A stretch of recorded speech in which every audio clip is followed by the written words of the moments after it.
Hey there, I'm Pedro Barata, a GU oncologist out of University Hospital Sideman Cancer Center, Case Western Reserve in Cleveland, Ohio. I'm very happy to be here today chatting a little bit about specific data addressing the CheckMate9 trial.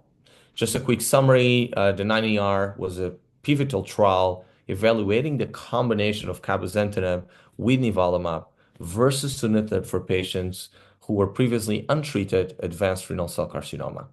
We've seen data being presented in numerous times with different follow-up. The most recent with for over 5 years of follow-up, and it's very interesting to look at the patients that were enrolled in this study. So the first aspect is the fact that when you're having patients coming to your clinic, you often try to categorize them into risk groups, prognostic risk groups. You can use IMDC as one of the risk group scores you can use. In fact, 9ER included patients with good risk, or favorable risk, intermediate, and poor risk. It's important because it helps you to understand how well are patients destined to do from the prognosis perspective.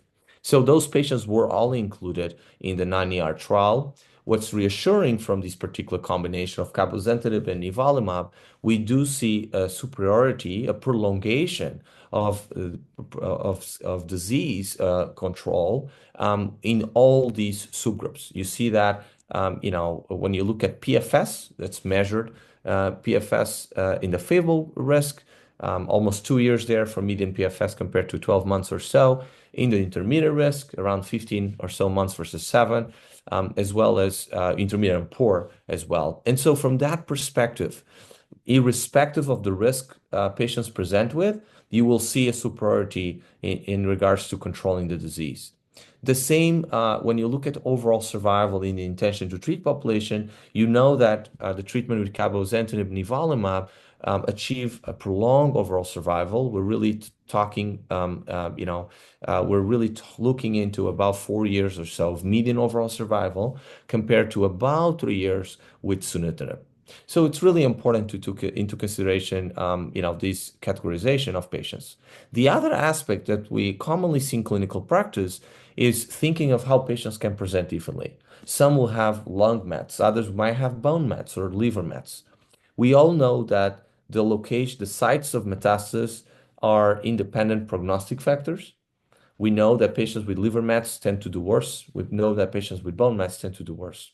So it's interesting and important to see how does the combination perform in these different groups of patients. And when we look at that data, we can appreciate a superiority of both progression-free survival as well as overall survival compared to sunitinib in all these different subgroups of patients with liver mets or bone mets or lung mets. So in other words, when a patient comes to us and no matter where he has cancer, there's an additional benefit of offering a combination IO-TKI with cabozantinib nivolumab compared to the now old standard of care sunitinib for patients with the different sites of metastasis, which to me is reassuring of the activity of the IO-TKI in patients who come to us and present with metastatic kidney cancer.